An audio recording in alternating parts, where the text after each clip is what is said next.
¿Qué onda, banda? Bienvenidos a Pila de Literatura, nuestro show enfocado a libros y su mundo. Bueno, en esta ocasión vamos a estar en modo cuarentena, pero aún así va a haber pues más shows de este estilo y no se van a perder tampoco los de invitados. En este caso, debido a que, bueno, todo más ya tenía que ser a larga distancia con cámara y todo, pues aprovechamos y vamos a hacer un video en conjunto con mi amigo Octavio. De hecho, él está ahorita en Estados Unidos, que la situación es bastante precaria. Pero bueno, saludo Octavio, ¿cómo estás? Hola Adrián, ¿cómo estás? Hola banda, ¿qué tal? Para mí es un placer estar aquí uniéndome a mi primera incursión en este segmento de los gordos, así es que es mi debut y estoy muy emocionado por el respecto. Pues en general, bueno, para los que no sepan, Octavio lo conozco desde hace muchos años, nos conocemos desde los 4 años. Entonces hemos crecido obviamente también en gustos muy similares, y entre ellos nos gusta mucho leer y nos gusta mucho la ciencia ficción. Entonces compartimos esta pasión por los libros también. Entonces un buen día, me compré un libro muy barato, que es el libro que tocó el día de hoy, que es Cántico por Leibowitz. Y me encantó el libro. Le dije a Octavio, no sé qué tienes que hacer, pero tienes que conseguir este maldito libro y lo tienes que leer. Y bueno, ya después de eso pues decidimos hacer un pila de literatura al respecto, porque bueno, tengo entendido que también te gustó mucho. No, me encantó, de hecho creo que es el primer libro que leo después de haber terminado el doctorado. Entonces realmente es el primer libro que he leído no relacionado, o fue el primer libro que leí no relacionado con el programa doctoral. Ya. Entonces creo que eso también fue como un respiro para mí, decir, por fin no estoy leyendo cosas de matemáticas o de control, ¿no? Estoy leyendo algo completamente de esparcimiento, y me atrapó desde la primera página. Yo lo que hice para hacerme del libro, que tal vez ya no es lo más ortodoxo, ¿no? Ahora es ir a la biblioteca. Claro. Ir a la biblioteca pública, y fue increíble también esa experiencia, ¿no? Hace mucho que no iba a una biblioteca, no dentro de la universidad, ¿no? Pero una biblioteca de la ciudad, ¿no? Entonces entré, me inscribí, encontré el libro. Además una edición muy bonita, que obviamente ya no se las puedo enseñar, ¿no? Pero se la enseñé a Adrián y tiene una buena portada, ¿no? Bueno, te gustó mucho la portada, por cierto. Es la del libro, ¿no? Es la del que está como en fuego. Sí. Está como en fuego y tiene libros a su alrededor. De hecho es muy posible que sea la portada del video. Ok. Porque estuve buscando, bueno, cada vez que hacemos uno de estos shows se hacen portadas, obviamente, y busco pues la portada más padre que me pueda encontrar, y hasta ahora esa es la más padre que he encontrado. Esa es la más padre. Todavía no la hago, pero muy seguramente va a ser esa. Está padre, y bueno, la razón por la que me atrapó es que desde la primera página es porque la leí. Esto es en inglés, yo leí la versión en inglés. Eso también, banda, a lo mejor mientras que Adrián y yo estamos platicando va a haber algunas diferencias en las referencias, solamente porque él lo leyó en español, yo lo leí en inglés. Por suerte los nombres no cambian. Eso es cierto, ¿verdad? Ahorita que estamos platicando no cambian los nombres. Pero lo que sí sucedió es que leí la primera página y dije, wow, me encanta esto, pero me encanta el reto, me encanta la complejidad del lenguaje, ¿no? Entonces, no sé si al rato vamos a hablar al respecto, ¿no? Pero creo que de hecho es buen momento. Generalmente, bueno, los libros que hemos cubierto aquí en Pila de Literatura han tenido diferentes niveles de dificultad, por así decirlo. Ha habido libros muy sencillos como Yo Robot, o cosas un poco más complejas, como, no sé, a pesar de que Guerra Mundial Z es un libro sobre zombies, en realidad el tema es sobre burocracia, entonces es muy extraño. Entonces, digamos que es un poco más complicado. Pero generalmente los libros que nos han tocado con gente han sido de algún tipo de YA, novelas para jóvenes adultos. Este libro, Cántico para Leibowitz, es hasta el momento el libro más complicado que hemos cubierto en el show. Como bien dice Octavio, la prosa es muy buena, pero es muy complicada. Asume que sabes varias cosas el autor. Y también tiene palabras... latín. Ajá, tiene palabras en latín. Porque el tema es muy religioso. Es un tema muy extraño. Pero bueno, si quieres pasemos a la ficha técnica rápidamente. Cántico por Leibowitz fue escrito por Walter M. Miller Jr. y fue publicado en 1959. Este es el único libro que ha sido publicado por parte de Walter M. Miller Jr. en vida. Hizo algunas otras historias cortas para revistas de ciencia ficción y demás. De hecho, ganó algunos premios. Pero el único publicado en su vida fue este, Cántico por Leibowitz. Hay una secuela llamada San Leibowitz y la mujer caballo salvaje, pero se publicó de manera póstuma y él no la concluyó. Le pidió a un amigo de él que lo concluyera. Entonces, su carrera es corta, no es un autor muy conocido, pero sí es un autor clave de la ciencia ficción en Estados Unidos. Aquí en México rara vez se habla de él, es muy poco conocido aquí, y pues por lo mismo su libro es muy barato. Yo me lo compré porque pues lo encontré en una librería y dije, bueno, pues se ve padre, ¿cuánto cuesta? 39 varos, 39 pesotes. Wow. Entonces dije, pues me lo llevo, o sea, muy pocos libros valen 40 pesos. Y pues fue un gran hallazgo, ¿no? Pero después descubrí que era ya una novela de mucho renombre en Estados Unidos y en círculos de ciencia ficción como premios y eso, ¿no? Pero aquí en México pues no había hablado, nunca había escuchado de él, ¿no? ¿Qué les puedo decir? Es una sorpresa, es un libro sorpresa básicamente, ¿no? Pero por lo mismo también es muy complicado de leer, como mencionamos, tienes que saber un poco de latín. En español la ventaja es que el latín y el español... Bueno, el español viene del latín, entonces tiene algunas cosas, pero híjole, luego igual no te ayuda de todas maneras. A veces abusa el autor, entonces sí hay que ponerle un poquito de más esfuerzo, banda. Así es, y el lenguaje es muy florido, tiene un lenguaje muy... La traducción de hecho es muy fiel en ese sentido, y tiene un lenguaje sumamente florido, con palabras muy complicadas. Yo tuve que recurrir varias veces a un diccionario. Háganlo siempre, banda. Así uno aprende más. Y no piensen que no pueden, básicamente, ¿no? Pero es una lástima que esta sea la única novela del señor Miller, del maestro Miller. Pero tuvo una vida complicada. Es importante, creo, recalcar su vida. Porque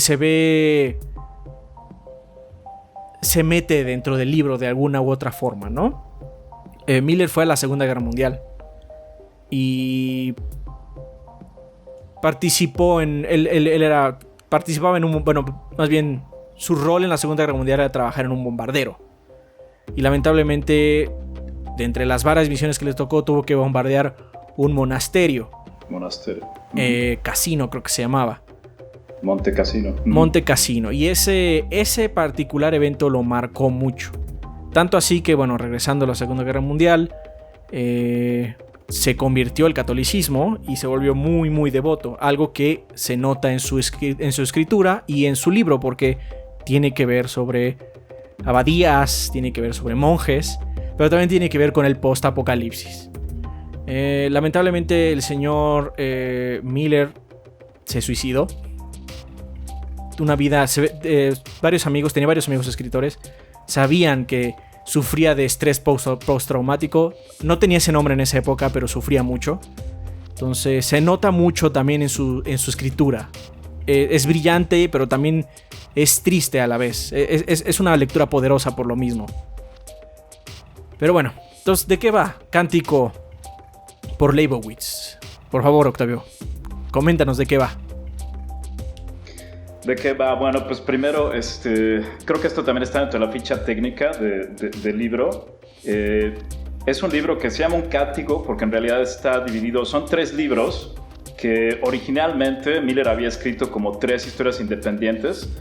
Creo que esto ya Adrián les ha platicado varias veces, ¿no? Que la ciencia ficción, por ejemplo en Yo Robot, ¿no? Les platicaste en Yo Sí. Robot, ¿no? ocurre lo mismo, ¿no?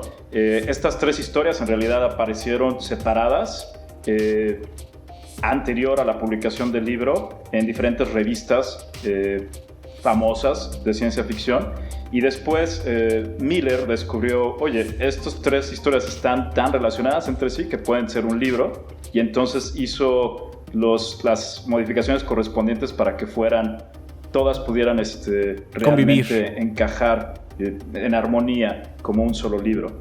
Entonces son 3 partes. Estas 3 historias que él juntó en realidad también las mantuvo 3 partes, ¿no? Y la idea de estas 3 partes es que reflejan este futuro apocalíptico, pero a pesar de que es un continuo, es el mismo universo, en realidad cada una de estas historias tiene sus propios personajes, ¿no? Y creo que es un poco lo que les vamos a hablar al respecto. Y la primera de estas partes se llama Fiat Homo, que el título es en latín y significaría básicamente hágase hombre. O hágase el hombre. La traducción. O hágase el hombre. Claro, hágase el hombre, perdón. Y bueno, esto... aquí hay un poquito de spoiler. Bueno, a mi gusto. Para mi gusto, decir que es un libro de ciencia ficción, ese hecho mismo me parece un spoiler, porque en realidad empieza también, o sea, no te enteras que es un futuro apocalíptico hasta después de unos capítulos, ¿no, Adrián? O sea, eso... Después del primer capítulo. En el primer capítulo solo sabes que estás en un desierto, pero después del primer capítulo ya cae el acto y dices, no, sí, o sea... Empiezas a ver todo lo que está pasando, ¿no? Lo que sucede es que, bueno, obviamente caen las bombas. Consideramos que salió en 1959, entonces la Guerra Fría estaba a todo mecate. Caen las bombas, la humanidad se va al traste.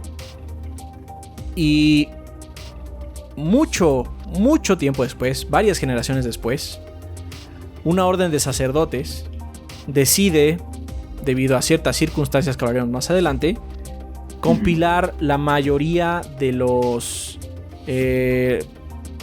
recuerdos, instancias y cachivaches básicamente de la tecnología vieja.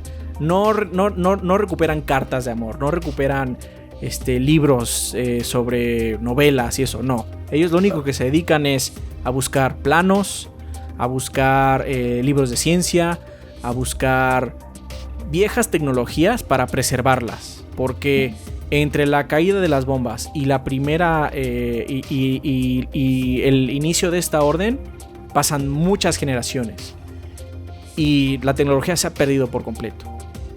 Sí. Al inicio... No. Dime.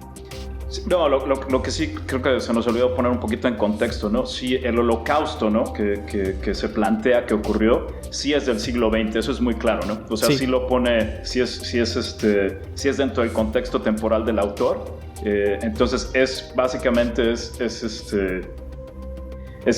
un reflejo del siglo XX, ¿no? Lo que digamos que es esto... Todo lo que encuentra de tecnología y todo lo que se trata de preservar, ¿no? Sí son restos del siglo XX. Eso es lo único que sabemos. Como bien decía Adrián, ¿cuántas generaciones pasaron? Es parte del misterio. No sabemos, y creo que, de hecho, eso es cierto. O sea, nunca sabes bien cuánto de la primera tiempo, parte no sabes bien. Ya después sí se pone unas fechas, pero la primera parte es bastante ambigua. Fiat Homo es muy ambiguo con razón.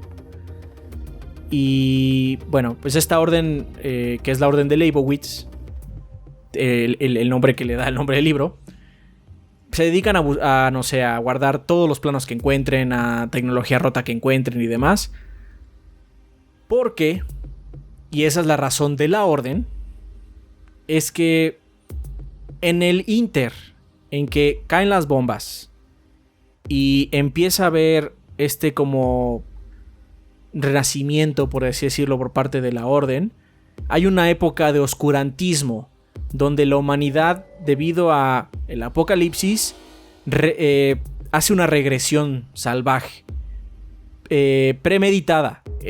Ellos mismos deciden hacerlo porque su razonamiento es que la tecnología nos llevó a este desastre, entonces hay que sacar toda la tecnología de nuestras vidas. Eso significa también linchar a científicos, linchar a doctores, destruir todo. Entonces hay una regresión salvaje. Por lo mismo... Sí, que en la dimensión del libro a este proceso le llaman simplificación, ¿no? Sí, o sea, todo esto de deshacerse del conocimiento científico, deshacerse de la cultura, incluso el lenguaje empieza a cambiar, ¿no? El lenguaje también se altera como este símbolo de acabar completamente con lo que ocurrió en el siglo XX y se simplifica el lenguaje. Tampoco entendemos muy bien, o sea, no porque entendemos exactamente cuál fue ese proceso de simplificación, pero sí es un lenguaje que ya es distinto, distinto al del siglo XX. Así es. La población de ese mismo movimiento se llaman los simples o los simplones, dependiendo de la traducción. Y pues por lo mismo se va a ver una especie de quema de gente que se sentía como lista. Entre ellos se encuentra Leibowitz. Leibowitz era un ingeniero que trabajaba...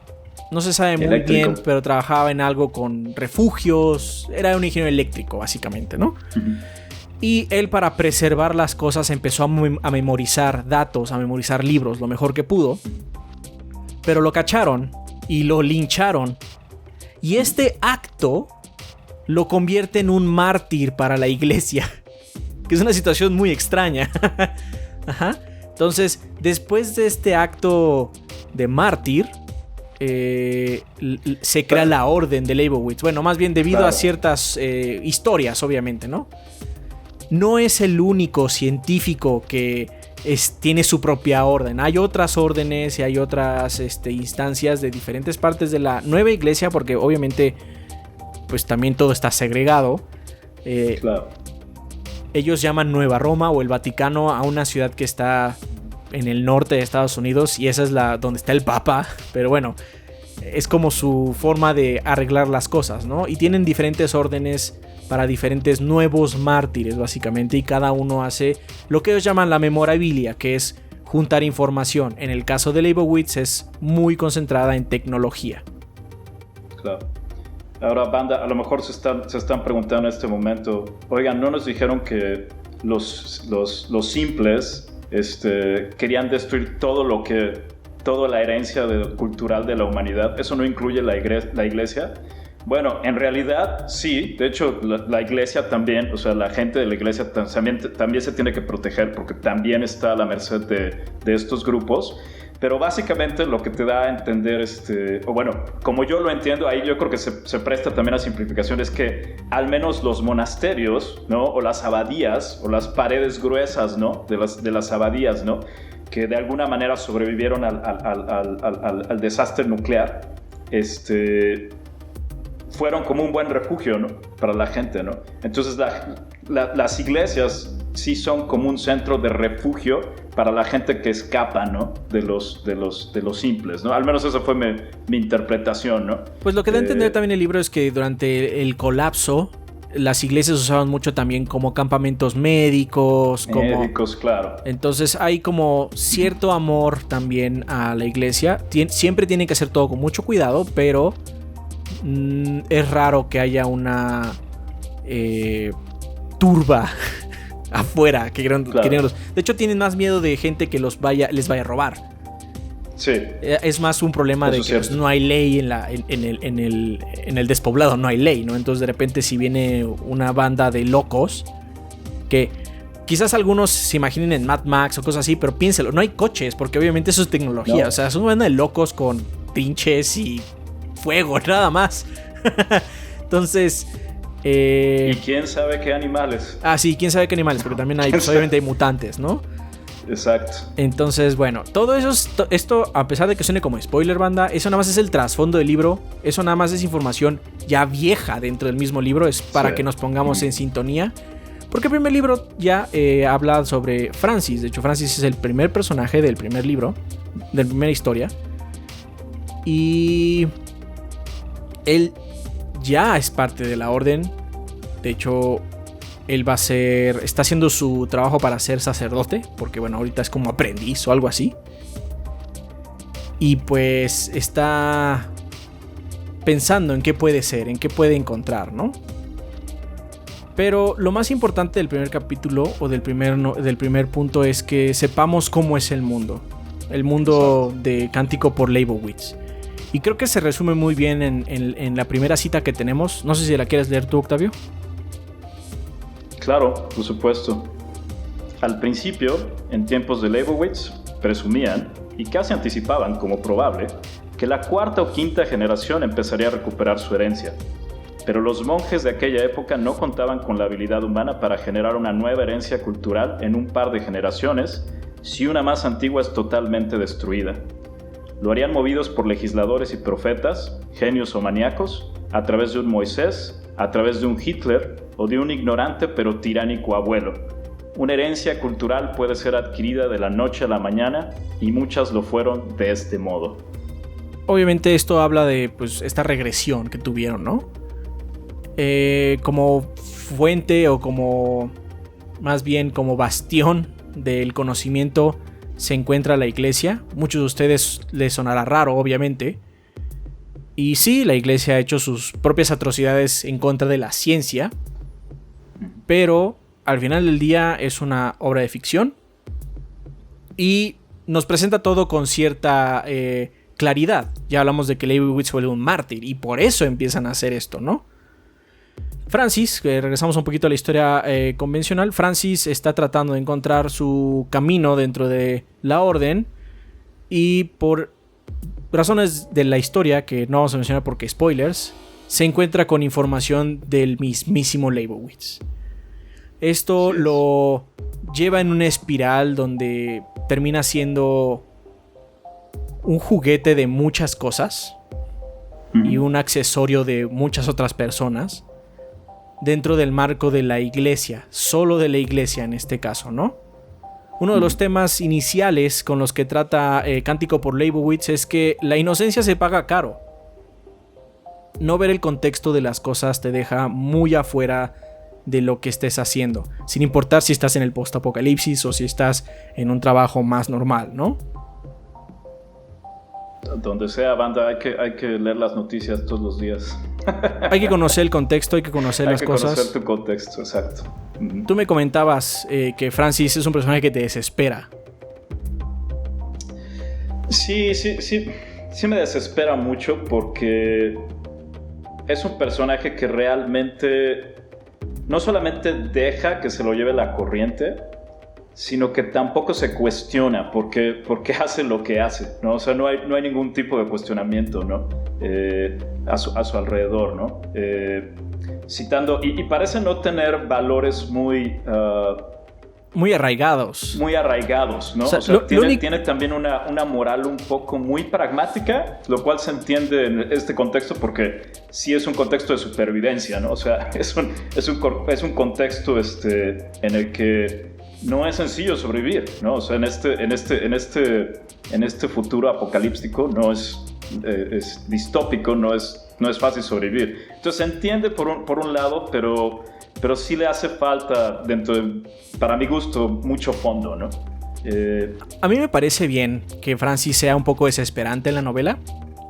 Ya. Porque Francis es esas personas donde sabe lo suficiente para pensar que está en lo correcto, pero sabe lo suficientemente poco para no poder cuestionarse a sí mismo, no darse cuenta que puede estar equivocado, ¿no? Su equivocación no es que esté en un error garrafal, no es un error que su mundo esté mal visto, ¿no? Su mundo es muy sencillo, pero el problema es que no cuestiona nada. Sí. Y en ese caso lo pone diametralmente opuesto a Leibowitz. Exacto. A pesar de que obviamente Francis adora a Leibowitz. Lo adora porque a él, pues él es parte de la orden, ¿no? Su trabajo... lo adora, ¿no? Adora la imagen que se ha creado de él. Obviamente. ¿no? Eso es muy importante. Eso a mí me parece muy importante. No lo conoció. Nadie ha conocido a Leibowitz. Exacto. Adora una imagen y ahí es donde el libro juega muy bien con la esencia de la religión, ¿no? De qué es la religión. Eso también está de fondo. En este primer capítulo a mí me parece muy, muy, muy interesante, ¿no? Y eso también es un poco lo que a mí me molesta de del personaje, pero tienes razón, o sea, es un personaje que funciona muy bien dentro del libro. Eso sí, te caiga bien o no, a mí no me cae bien, no, me desespero un poco, pero sí funciona muy bien. O sea, el mensaje del libro funciona muy bien con él, ¿no? El mensaje de la primera historia tiene que ver mucho cómo juguetean con él las diferentes personas que están alrededor suyo, para bien y para mal, y su inocencia, o en este caso lo irritante que puede llegar a ser su inocencia, juega muy bien dentro del libro, porque hay muchos personajes, hay muchas circunstancias, a pesar de que es la historia creo que más corta, y ves cómo va del tingo al tango este personaje, y pues termina donde termina, ¿no? Obviamente no vamos a hablar, esta sección no es de spoilers, lo que le estamos diciendo solo es el inicio, ¿no?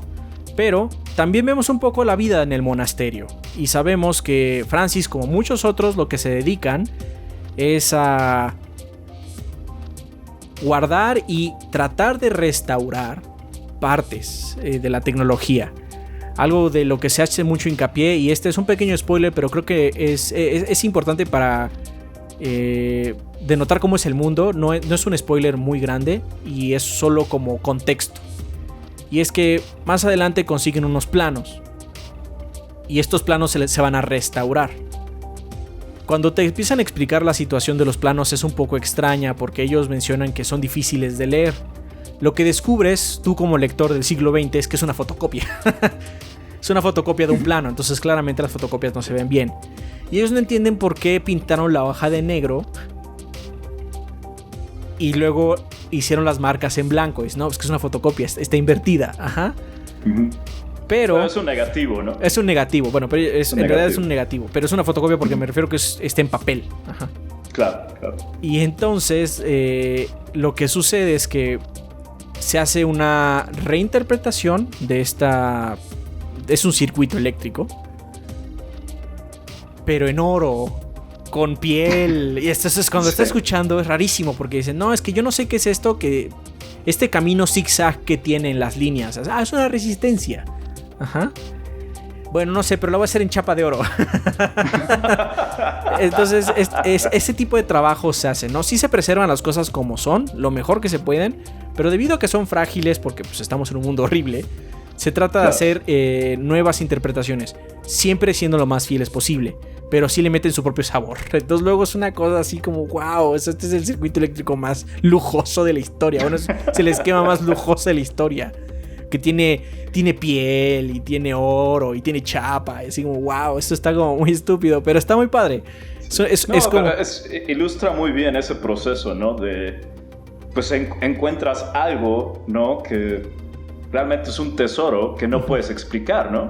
Entonces, ¿cómo reaccionas ante un objeto que para ti pues es completamente casi extraterrestre, ¿no? Sí, es casi para ellos, pero no saben leerlo, no saben qué dice. No tienen idea, no tienen idea del lenguaje, no tienen idea. Entonces, ustedes, imagínense, de hecho eso fue lo muy padre, ¿no? Que a mí me gustó de esa parte. Sí es cierto, o sea, ¿qué harías si tú te encuentras un pedazo de algo que no puedes entender y que parece importante, ¿no? Porque eso también es cierto, ¿no? O sea, sí comunica este objeto que fue algo importante, ¿no? O al menos a ti te comunica que fue algo importante, ¿no? ¿Cómo reaccionarías? ¿Cómo reaccionarías ante él, no? También nos habla de lo frágil que es nuestro conocimiento de alto grado. Porque es muy difícil leerlo si no sabes la nomenclatura. Sí, es algo que requiere abstracción, ¿no? Y realmente estamos en un nivel de abstracción, ¿no? En el cual necesitas una preparación. Ese es el punto, ¿no? O sea, necesitas, incluso si eres del siglo XX, ¿no? Efectivamente. Incluso si eres del siglo XX, estás viendo algo que requiere preparación, ¿no? Entonces, como el siglo XX llegó a ese grado de especialización, ¿no? Pues no se puede esperar que alguien generaciones después, ¿no? Lo entiendan, ¿no? Entonces, ese tipo de reacciones, pues, son muy padres, ¿no? Al menos si bueno, a mí me hizo pensar en cómo reaccionaría yo en esta circunstancia, ¿no? La primera historia me puso una sonrisa en la cara. Es muy ocurrente. La primera historia es muy ocurrente. La primera historia, sí. Porque también... Creo que los dos coincidimos, ¿no? Que es bueno, al menos es mi favorita del libro. Sí, también es mi favorita. La parte 1 es mi favorita. También es favorita. Especialmente porque te pone muy bien qué está pasando realmente en el mundo. ¿No te parece inverosímil que una orden se haga a partir de un tipo que aprendía libros, básicamente? Todo tiene orden y está muy bien explicado. Y Francis es un muy buen vehículo para conocer todo lo que está sucediendo, debido a su simpleza. Pero bueno, no vamos a ahondar más todavía porque, bueno, hay sección de spoilers más adelante. Ya no más spoilers. Porque, pues, en realidad no saben qué pasa con Francis, ni qué pasa con el circuito, ni nada, ¿no? Pero bueno. El segundo libro se llama Fiat Lux, o Hágase la Luz, y pasa mucho tiempo después. Todos los libros tienen una separación de siglos. Bueno, cada historia, perdón, no cada libro. Cada historia tiene una separación de siglos entre sí, ¿no? Aunque ahí sí se menciona que son 600 años, ¿no? Según yo es entre el 2 y el 3 que dicen que son 600 años en regla. Ah, pensé que también había una... puede ser. Pero bueno, aún así pasan más o menos 600 años. Pasan centurias, ese es el punto. Y la humanidad obviamente ya ha ido mejorando. La memorabilia de ahora San Leibowitz también ha ido creciendo. Y ya no solo hay tribus, ya hay pequeños estados feudales. Exacto. Donde hay... Dependiendo cómo lo digan, algunos de los personajes podrían pensar que hay o reyes o hay caciques, como cada uno se nombre a sí mismo, ¿no? Pero la iglesia... Dime. No, lo que decía es que a mí lo que me dio a entender, al menos este segundo apartado, es que la violencia ya está monopolizada, ¿no? Al menos por eso son o sea, ya está el concepto de Estado-nación, o estos caciques, ¿no? Realmente son los que monopolizan la violencia, ¿no? O sea, ya puedes salir a la calle, ¿no? O ya puedes salir al campo, ¿no? Y bueno, sabes que te puedes topar con el ejército de otro señor feudal. O sea, de todas maneras es peligroso, ¿no? Pero si estás dentro de uno de los feudos protegidos por este ejército o por la armada de los señores feudales, pues eso te da cierta tranquilidad, ¿no? Que era lo que no ocurría. Hay más normalidad. Hay más normalidad, exacto, hay más normalidad. Entonces para mí es como que se establece el concepto de Estado-nación. Ese es el proceso, ¿no? De la segunda parte. Pero por lo mismo, como suele suceder con los Estados-naciones, pues hay muchas rencillas entre diferentes estados. Seguimos muy de cerca a Texarkana, que es una región es como Texas, pero es la mitad de Texas nada más, y otros estados ahí aledaños, que tiene conflictos con el reino de Laredo y el reino de Chihuahua. Dependiendo, el reino de Laredo parece ser mucho más estable. El de Chihuahua parece estar lleno más bien de lo que ellos llaman salvajes, que son un mix de mutantes y gente que simplemente solo quiere guerrear. Porque ellos mismos dicen que los de Texarkana y Laredo son come hierbas. Nosotros comemos sangre. Entonces así como, ok, enterado, ajá. Pero bueno, ¿qué tiene que ver Leibowitz? Son tribus nómadas, ¿no? Son tribus nómadas, sí. ¿Qué tiene que ver Leibowitz con todo esto? Bueno, la misma orden, como toda la iglesia, se ha ido metiendo en los recovecos poco a poco de los diferentes estados. Además, ya es de conocimiento popular, o por lo menos de los nobles, que existe la memorabilia, todo el conjunto de información tecnológica que tenemos, bueno, que tienen ellos, ¿no? Que han ido encontrando. Entonces, uno de los nobles de Texarkana, llamado Don Tadeo, bueno, se llama Tadeo. Don es su grado, es como decirle varón. Decide, o más bien pide a la abadía que le dejen ver la memorabilia, porque él ya está progresando de manera científica. Obviamente han pasado muchos años y sí ha ido avanzando poco a poco. Pero el libro hace mucho hincapié que Tadeo es como Copérnico. Es una persona brillante que puede entender más. Sí, sobre todo lo que introduce a este personaje es que bueno, es un poco... Bueno, es que no quiero dar spoilers, ¿no? Aquí quiero ser cuidadoso. pero lo importante de este personaje es que también te da a entender que la humanidad misma empieza a generar mentes extraordinarias, ¿no? Que es algo como que no lo habías visto en la parte anterior, ¿no? Y entonces aquí es donde ves, sí es cierto, o sea, finalmente siguen siendo humanos, ¿no? Entonces dentro de esos humanos hay humanos con inquietudes intelectuales, y no solamente eso, también hay humanos que tienen como esa chispa de intelectualidad, ¿no? En donde pues hay Newtons, hay Galileos, ¿no? Hay Darwin, ¿no? O sea, te das cuenta que hay muchos, o sea, ese proceso ya empieza a ocurrir en esta segunda parte, ¿no? Entonces, Tadeo es el que se considera, básicamente, a pesar de que hay otras mentes geniales, él sí se considera como el sucesor. El sucesor, básicamente, sí, es el sucesor digno de la ciencia del siglo XX, ¿no? Que está en lo correcto y está equivocado a la vez. Algo que el libro hace muy constantemente es que lo que pasó en el siglo XX por ciertas circunstancias y no se van a repetir. No importa qué tanto quiera el señor Tadeo hacer las cosas como se hacían antes, no se va a poder porque su vida es muy diferente. Hay una cita muy importante que es la siguiente al respecto. Dice: había rogado fervientemente porque aquel momento fuese como un puente a través de un vacío de 12 siglos. Rogando también que a través de él los últimos científicos martirizados le estrechasen la mano al mañana. Ciertamente había un vacío, eso estaba claro. El abad súbitamente se dio cuenta de que él no pertenecía a esa época, que en cierto modo había dejado aislado en un banco de arena en el río del tiempo y que en realidad nunca existió ese puente. Sí, tiene la memorabilia y puedes tratar siempre de ser de crear tus propias tecnologías y todo, pero nunca van a regresar a esa época. No vale la pena tampoco hacerlo. Es una idea interesante porque sí nos gusta como humanidad tratar de regresar. Es que antes era mejor las cosas, antes funcionaba mejor todo. Sí, no. Es muy relativo y depende de muchas circunstancias. No nada más es porque antes estaba bien. Y el libro hace mucho hincapié. Considerando la situación del autor y la Segunda Guerra Mundial, tiene sentido que lo diga también. Él no quiere regresar a esa época. Pero también sabe que en donde vive en ese momento es una época complicada. Todas las épocas tienen sus retos. Y claro, lo explica muy bien esta segunda parte, ¿no?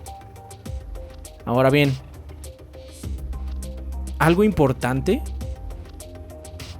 que la segunda parte introduce, Fiat Lux, es algo que comentó Octavio hace poquito, que la normalidad ya está tratando de regresar, ¿no? Una normalidad en el sentido de que puedes estar viviendo tu vida sin que te ataquen pueblos nómadas, ¿no? Todo el tiempo, ¿no? Es decir, que la política está tomando mucho más juego. Claro. Pero eso no quita que la naturaleza salvaje de la humanidad se haya desaparecido. Solo está más sistematizada. Y a veces eso es peor. Está sistematizada y monopolizada. También. Así es. Porque ahora el que dice cuándo van a ser las cosas salvajes, cuando va a haber guerra, no eres tú. Es alguien más. Entonces es un juego político que está interesante, está muy bien narrado. Como ya mencionamos, la prosa del maestro Miller es muy buena. Pero por lo mismo también es la segunda historia es la más complicada, es la más lenta. Sí. Hay muchos jugadores de por medio y puede ser un verdadero reto. A mí me costó mucho terminar este segundo apartado. Creo que a ti también te pasó lo mismo. Sí, yo coincido porque definitivamente es de los tres apartados es el más ambicioso. Porque también siento que ahorita lo estamos simplificando mucho para poder ser breves, ¿no? En el recuento, pero en realidad hay muchísimas situaciones que se tratan de cuestionar en esta segunda parte. Entonces es considerando muy complejo, que no es un libro largo. No es sí, definitivamente no es un libro largo, pero trata de abordar aspectos muy complejos, discursos muy complejos de qué es la ciencia, por qué hacemos ciencia, qué es la religión, cuál es la diferencia entre ciencia y religión. Son preguntas muy difíciles y los vehículos que toma Miller para tratar de expresar esas ideas tampoco son simples, ¿no? O sea, realmente hay diálogos muy interesantes, definitivamente hay diálogos que yo tuve que releer varias veces para tratar de entender realmente cuál era el punto. Entonces sí fue el que me costó más trabajo, pero también fue el que, o sea, tiene más reto y también encontré placer en descubrir el reto, ¿no? Eso también es importante, ¿no? Es como un juego, ¿no? Ustedes lo saben, banda, ¿no? O sea, a veces, híjole, este juego está muy difícil, pero una vez que lo pasas y una vez que lo entiendes, también te da cierta satisfacción. Entonces, tratan de ser pacientes en esta segunda parte. Tiene recompensas, toma más trabajo apreciarlas, pero sí, solamente sean pacientes, ¿no? Con esta parte. Sí, aparte, esta parte es la más ligada, aunque las tres son separadas, la 2 y la 3 están muy ligadas hacia dónde van. Uh-huh. Y si no hubiera este trabajo exhaustivo en la segunda sección, la tercera, que es cortita, se sentiría nada más como, ok, pues nada más pasó esto. Uh-huh. Uh-huh. Sí tiene consecuencias. El problema de las partes de medio luego es que solo son puentes, o se sienten como puentes. Y sufre un poco de esto, pero es una buena lectura, ¿no? Pero bueno, ya que hablamos de la tercera parte, pues, ¿qué pasa en la tercera parte, Octavio? Bueno, la tercera parte toma lugar, ya la habíamos mencionado, ¿no? 600 años después de la conclusión de la segunda. Aquí ya tenemos hasta fecha. Sí, de hecho aquí la fecha específica es el año 3781 después de Cristo. Y aquí la humanidad ha avanzado a un grado, o sea, el grado de avance tecnológico también nos da la idea que ya ha superado claramente la del siglo XX, porque ya hay colonias espaciales, ya hay obviamente colonias espaciales y naves espaciales, y la tecnología es un poco ambigua, no hay mucha descripción de toda la tecnología que hay. Pero esa parte de ambigüedad también nos transmite que es más compleja, ¿no? Es más compleja y ciertas cosas no se pueden entender desde la óptica del siglo XX. Entonces, pero lo que resalta es que a pesar de que hay más tecnología o una tecnología mucho más avanzada que la del siglo XX, los humanos siguen siendo igual, de retrógrados, con viejos pecados como la lucha entre, lo que realmente se nota aquí es la influencia de la Guerra Fría en términos del contexto del siglo XX, porque se da a entender que hay dos bloques de gobiernos, dos bloques de estados, que básicamente son los dueños del planeta y que están en un enfrentamiento no directo, porque no hay tropas, pero sí están en una amenaza nuclear constante. Entonces, es un escenario bastante familiar, a pesar de ser un futuro mucho más tecnológicamente avanzado. Y pues la historia se repite, ¿no? En ese caso. En este caso la historia se repite, hay nuevos personajes, obviamente, ¿no? Son 600 años después. La historia se repite, sí, pero lo que caracteriza a este capítulo en especial es que sí se ve que la gente está... Estoy tratando de evitar, de nuevo, lo siento, banda, pero es que no quiero dar spoilers, ¿no? Pero la gente al menos sí tiene más conciencia de lo que puede suceder y entonces se prepara, ¿no? Hay una preparación. Y creo que esto es, ¿lo quieres abordar? ¿Hablar de qué clase de preparación o eso? Sí, que eso lo decimos en spoilers, no es tanto problema. No sé spoilers, ¿verdad? Básicamente, sí, la gente ya no es tan ignorante, pero sí puede caer rápidamente en la ignorancia, que eso es muy diferente. Una cosa es saber muchas cosas y una cosa es que tus pasiones te dejen llevar. Ajá. Pero lamentablemente el tema del segundo libro se resuena más porque muchas de las acciones, mucho del salvajismo que existe en la humanidad, cuando ya estás en un sistema completamente sistematizado, es decir, en un gobierno, no recae en ti. Las decisiones no son tuyas, no tienes nada que ver. Y podrás tú ser el erudito más leído del mundo y aún así no puedes tener injerencia sobre él. Es una situación terrible. Por cierto, esta tercera parte se llama Fiat Voluntas Tua, o hágase su voluntad. Todas obviamente tienen un tema religioso.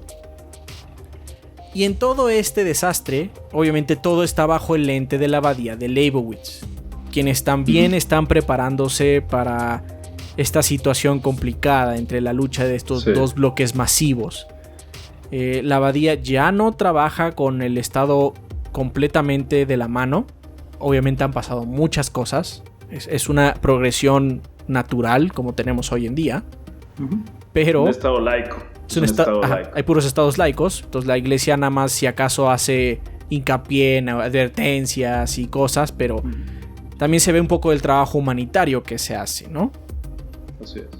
Pero también hay dudas. Hay dudas existenciales dentro de la abadía. De hecho, hay una cita muy importante sobre ello. No sé si quieres leer. Sí, por supuesto. Yo la leo. ¿Qué hiciste por ellos, Cráneo? ¿Les enseñaste a leer y escribir? ¿Les ayudaste a reconstruir? ¿Les diste a Cristo? ¿Ayudaste a restaurar la cultura? ¿Te acordaste de prevenirlos que el paraíso ya no podría ser? Claro que lo hiciste. Dios te bendiga, Cráneo. Por todos tus trabajos, te pagaron con una flecha entre los ojos. Es una situación complicada. Es una situación complicada que de hecho resuena mucho hoy. Este último capítulo, leyéndolo en el 2020, se siente muy cerca de casa. Entonces es una situación complicada, pero bueno, también para eso son los libros, ¿no? Para que reflexionemos y podamos ver de manera como un espejo qué podemos, qué se refleja, qué podemos encontrar en él, ¿no? Es muy padre. Pero también es terrorífico. Siglo XXI, ¿no? Tú terrorífico. Y yo somos del siglo XX, pero... Bueno, pero vivimos en este siglo, indudablemente. Sí. No, sí, yo... Totalmente. No, eso es una situación... Y creo que eso es lo grande del libro, ¿no? Que el libro realmente es atemporal, ¿no? O sea, tiene una... Los 3 capítulos tienen fechas, tienen una progresión, ¿no? Son sucesivos, pero al mismo tiempo todos describen los mismos problemas, ¿no? Porque son los problemas del humano. Exacto. O sea, el humano es la constante de cada... El humano realmente, la humanidad es el agente o es el personaje común en todos estos relatos y pues la humanidad así es, ¿no? Así es, con sus buenas y malas cosas. Exacto. Ahora bien, es algo que creo que se tiene que mencionar. Obviamente el problema es que también está muy enfocado en la iglesia el libro. Es una iglesia mucho más laxa de la que ustedes piensan. Pero sí están permeadas varias ideas del autor. Como ya mencioné, el autor nunca se puede alejar de su propia obra. Obviamente él vuelca todo lo que tiene en ella. Es ridículo pensar que eso pasa. Y por lo mismo, hay una sección en la última historia, en Hágase su voluntad, donde se toman mucho temas de eutanasia. Temas de suicidio y eutanasia. Donde se condena mucho. No me gusta esa parte porque sí es muy de... Si lo estás pensando, estás del nabo. Y no me gusta ese mensaje. Es un mensaje que tengo que aclarar en esto. O sea, no me gustan ese tipo de mensajes. Pero entiendo por qué está ahí. Hablamos al inicio que la pobre alma de Miller era muy pesada. Así es. Él terminó suicidándose. Entonces, esta parte es muy obvio. Una confesión misma del autor. Estás leyendo esta parte y ahora que sabes qué sucedió, lo lees y te das cuenta que es él luchando con sus propios demonios. Así es. Se siente un poco como regaño. Y no estoy muy de acuerdo. Pero entiendo por qué pasa. Entiendo que él estaba sufriendo con eso y era su forma quizás de no volarse la tapa de los sesos. Pero es una advertencia que creo que vale la pena mencionar. Es una parte que sale como medio de la nada. Sí, exacto. Por eso vale la pena mencionar, ¿no? Porque es muy autobiográfica. O sea, hay ese sello autobiográfico completamente del autor. En realidad se puede vivir sin él. O sea, dentro del libro... No tiene tanta relevancia. Es una nota mínima. Ese es el punto. Exacto, es una nota mínima. O sea, Entonces, no es mínima, o sea, mínima en el mensaje de la historia, pero es una parte larga. Claro. Esto está raro, porque no se avanza en nada. Porque es muy importante para el autor, ¿no? Claramente, ¿no? Es su vida y son sus propias inquietudes, ¿no? Aún así, a pesar de que yo también, de hecho lo discutí con Adrián, ¿no? Me acuerdo cuando, a ese punto yo avancé más rápido que tú en el libro, ¿no? Y sí te dije, bueno, cuidado, ¿no? Cuando empieces a escuchar esto del libro, cuando empieces a leer esto, nada más, cuidado, no dejes que te dé coraje, porque a mí también me dio coraje, o sea, igual, Adrián y yo compartimos muchas visiones, ¿no? Entonces a mí también me dio coraje ciertas posturas, ¿no? Pero eso no afecta a la historia, ¿no? O sea, no afecta para nada. Entonces, sí, banda, o sea, puede ser que ustedes se sientan como nosotros, ¿no? Que de repente les dé coraje ciertas posiciones que suenan muy extremas. Insisto, es del autor, ¿no? Eso sí, es una parte ahí es el autor en crudo. No claro. A través del lente de sus personajes, es el autor. A pesar de que usan a sus personajes para dar voz, sale de la nada, porque aparte este mismo personaje es mucho más laxo en muchos otros temas. Entonces sí es así como wow, esto está como muy metido con calzador, pero bueno, es entendible. Como mencioné, tenía que vivir con sus fantasmas y pues eso era su forma de llevarlo, ¿no?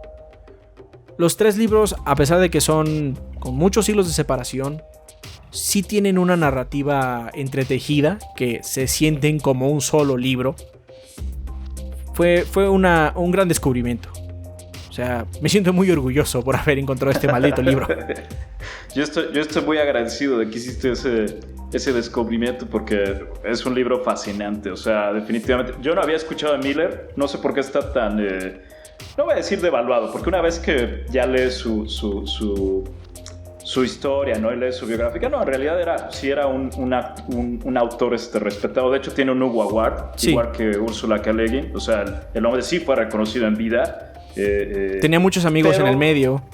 Tenía muchos amigos en el medio. De hecho, muy prolífico en el campo de la escritura de paperback, ¿no? De la escritura de revista. Sumamente prolífico. Pero no sé por qué no lo conocíamos. O sea, yo también cuando Adrián me lo recomendó, ni idea del autor, ¿no? Y sí diría que realmente, sobre todo por la fecha, ¿no? De publicación del libro, el 59, te das cuenta que en realidad toda la ciencia ficción, o la mayor parte de la ciencia ficción posapocalíptica, en realidad tiene influencia del autor, ¿no? Tiene influencia de estos escenarios, ¿no?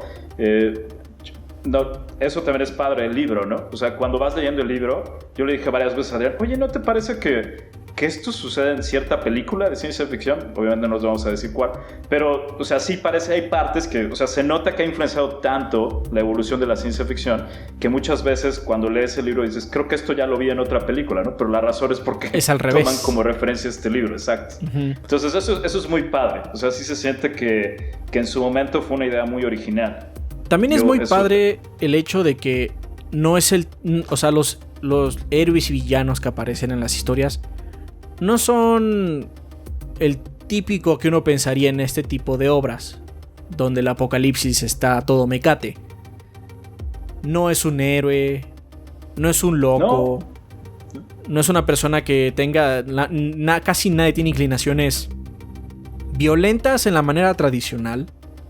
Es decir, nadie tiene ganas de agarrar un garrote y romper lo que sea. Son personajes más aterrizados porque pues, la gente en general es así. Sí, hay gente loca. Indudablemente existen y aparecen.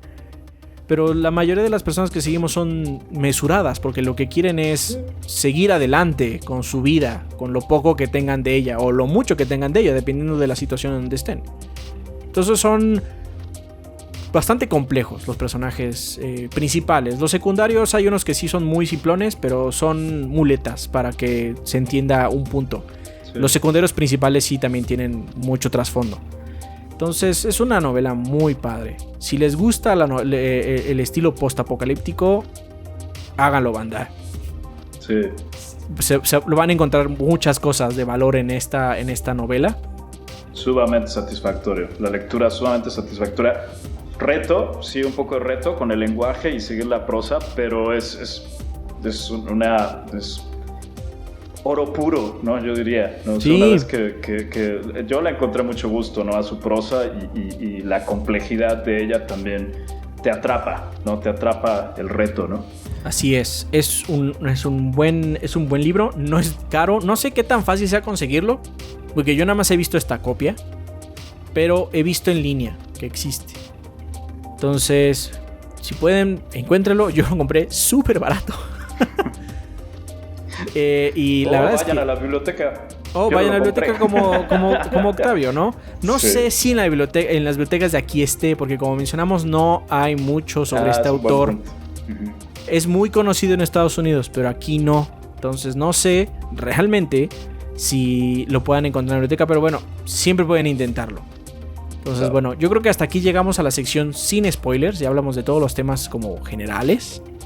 Pero bueno, recuerden que después va a haber un corte ahorita y vamos a irnos a la sección completamente con spoilers. No va a haber ningún tipo de tapujos. Entonces, ahorita regresamos.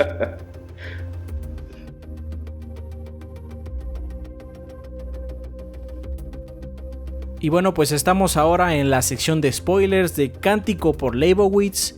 Ya sin ningún tipo de problema, sin ningún tipo de tapujo. Y es porque la novela completa nos hace recordar que la humanidad, pues no voy a decir que es boba, pero cae en el mismo hoyo varias veces. Porque pues es humanidad, básicamente, es salvaje y es brillante a la vez. Entonces, sí, a pesar de que Francis quiere ser un gran apóstol de la abadía, pues es un inepto. Es un pobre inepto que todo mundo juega con él políticamente porque Francis cree que vio a Leibowitz y gracias a su recuento de la situación quieren que canonicen a Leibowitz. Que de hecho sí pasa, sí lo logran. Sí lo logra y para él, lo que pasa es que él es muy religioso, ¿no? O bueno, él es muy devoto. Devoto, sí, la palabra Entonces, yo diría que es devoto. En realidad él es muy devoto y realmente el sistema en el que vive, la iglesia que lo está criando básicamente, ¿no? Porque también él es una persona, o sea, imagínense este futuro, ¿no? Él ni siquiera sabe cuál es su origen, ¿no? Se da a entender un poco que es huérfano, ¿no? Que es huérfano y que es frágil, que no tiene mucha fuerza física. Entonces dice... Exacto, también eso es muy importante también. La gente sí. como yo, que no es muy fuerte, o la matan o la vuelven esclavo. Entonces mejor me voy a la abadía. Exacto. Entonces, y dentro de esta circunstancia, ¿no? Realmente él sí se hace un ferviente devoto de las enseñanzas, ¿no? No se entiende muy bien si es porque... A mí no me quedó tan claro si realmente tenía la aspiración de ser como el mejor apóstol. Pero te digo, puede ser porque yo tengo problemas con el personaje, ¿no? A mí no me queda claro que él quiere ser el mejor apóstol, pero sí me queda claro que él está realmente en ayuno, ¿no? Eso es un dato muy importante. O sea, realmente hay una situación por la que él cree que sí ve a Leibowitz, porque él está en ayuno, él realmente está en penitencia, está pasando por un proceso, el proceso que se espera que pase, ¿no? Durante Cuaresma, ¿no? Que es aislarse completamente, ayunarse completamente. Entonces, él sí piensa que como hizo todo lo que su religión le dice que haga, realmente tiene contacto con un pedazo de divinidad, ¿no? Eso a mí me gusta muchísimo, ¿no? O sea, que sí tiene él, dentro de su contexto, sí tiene fuertes razones para pensar que la persona que se encuentra es Leibowitz, ¿no? No, que tuvo un toque con lo divino. Exacto, tuvo un toque con lo divino gracias a que él pasó por todo lo que se espera que un apóstol, ¿no? O un devoto pase para tener contacto con la divinidad. Entonces él piensa que es una recompensa, ¿no? Realmente yo lo siento así, ¿no? Sí. Él sí piensa que es una recompensa a su devoción. Pero debido a que es una persona simplona, todos los demás actores alrededor de él toman esta situación y la vuelven completamente política interna dentro de la iglesia. Hay gente que no quiere canonizar a Leibowitz. Obviamente los de la misma orden sí quieren, porque es mejor que tu orden sea de un santo a solo un mártir. Te dan más recursos, entonces, bueno, básicamente subes de estatus. Pero no puedes hacerlo de manera atropellada. Si no sigues el protocolo, te pueden hasta revocar. Entonces el pobre Francis está en medio de esta guerra política y él no entiende nada. Entonces... No, y sobre todo está en medio de una guerra política y también de aspiraciones personales, ¿no? Porque el abad De hecho, sí se da cuenta que como esta persona finalmente encuentra... bueno, no les hemos dicho que encuentra, les quieres decir que encuentra... es spoilers, ¿no? Sí, no importa, diles. Sí, bueno, o sea, para avanzar un poco más en la historia, ¿no? ¿Qué es lo que encuentra Francis o qué es lo que lo hace importante? Bueno, mientras que está en el desierto, se encuentra a un personaje que es muy relevante, ¿no? Que en inglés se llama el judío errante, y después descubres que su nombre es Lázaro, ¿no? A Adrián le gusta referirlo como Lázaro, ¿no? Entonces vamos a decir Lázaro, ¿no? Se encuentra a Lázaro y él piensa que es Lebowitz porque lo ve como una persona muy vieja, que además es judío. Después te enteras que es judío y entonces él está escribiendo en caracteres... Habla hebreo, exacto. Entonces él habla hebreo y escribe en hebreo, ¿no? Entonces él lo único que hace es que se lo encuentra, ¿no? Claramente se da cuenta que el hombre no ha comido nada, lo quiere ayudar, ¿no? El judío quiere ayudar a Francis. Pero Francis, como es muy devoto, pues no quiere comer ni nada, ¿no? Y entonces ahí hay un encuentro interesante, ¿no? En el que piensa que también es como una tentación y que es otra prueba divina, ¿no? O sea, que realmente esta persona se le aparece como un demonio, ¿no? Que lo está tentando y él tiene que demostrar dentro de su juego, ¿no? De devoción, que no se va a dejar corromper por el demonio, ¿no? No, pero ahí entra también su ignorancia, porque cuando ve que escribe en hebreo, dice, esa es la lengua de Leibowitz, debe serlo. Y así como, hermano, seguramente hay más gente que puede escribir hebreo, pero él no lo puede porque es ignorante. Sabe muy poco.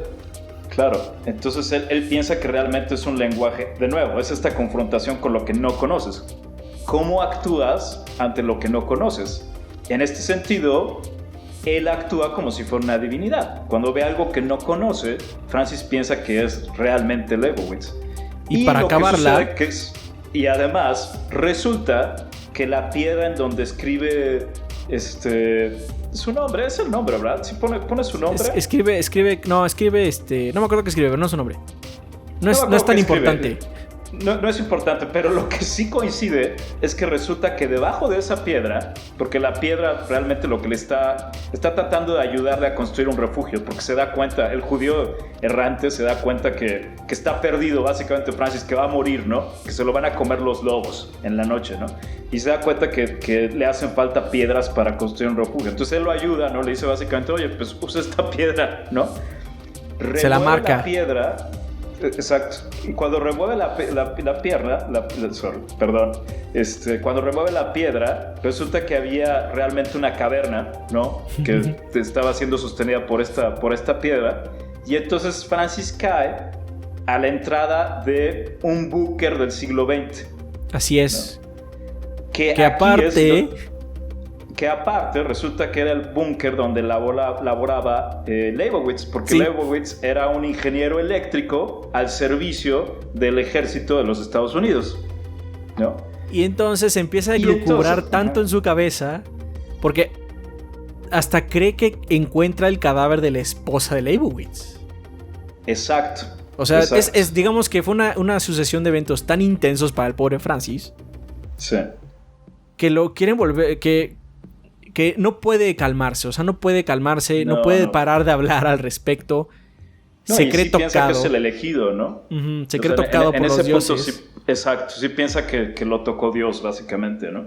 Pero su jefe, su abad, le dice, o sea, hermano, cálmate, porque si no nos van a quitar la abadía. Ya pasó ya pasó con, y menciona a otro científico que también es mártir, ya pasó con él. Bueno, pero en realidad ahí lo importante, y creo que era de lo que quería platicar, ¿no? Es que ahí está más bien la aspiración del abad, ¿no? Que realmente dice, oye, perdóname, o sea, este cuate es peligroso. O sea, sí es peligroso porque sí es cierto. La gente puede interpretar, porque es cierto, o sea, cuando encuentra estos objetos sí son del siglo XX. No, y dice Leibowitz. Tiene su firma. Leibowitz, o sea, tienen la firma y todo, y son papeles de ingeniería, ¿no? Que eso es lo que decíamos antes, ¿no? Son los negativos de diagramas de circuitos eléctricos, porque él era lo que hacía. Leibowitz era un un ingeniero de desarrollo, ¿no? Para la armada. Entonces, realmente sí tiene el poder. O sea, el abad se da cuenta, oye, este cuate, ¿lo dejo allá afuera o dejo que la gente se entere de él? El que va a terminar siendo abad es él, ¿no? Y a mí me va a quitar el poder. Entonces, pero eso es de lo que ya no se da cuenta Francis, porque él es muy naif, ¿no? O sea, es muy inocente, ¿no? Es inocente al punto de ser hasta dañino para él mismo. Es inocente y bobo. O sea, yo también lo calificaría como bobo. Sí, es una persona, ¿no? Boba. Porque viene un enviado del mismo Vaticano, del nuevo Vaticano, a hablar con Francis. Y la conclusión del Vaticano es un bobo. Esa es la conclusión de él. Sí. Y el abad está preocupado al inicio. Admiran su devoción, pero de todas maneras dicen, no, es muy bobo, ¿no? Y creo que es porque se dan cuenta de eso, ¿no? O sea, sí se dan cuenta de la relación de que el abad lo tiene súper oprimido, ¿no? Lo que pasa es que eso te das cuenta que en realidad el abad empieza a actuar en formas negativas contra él para que no le quite poder, ¿no? Uh-huh.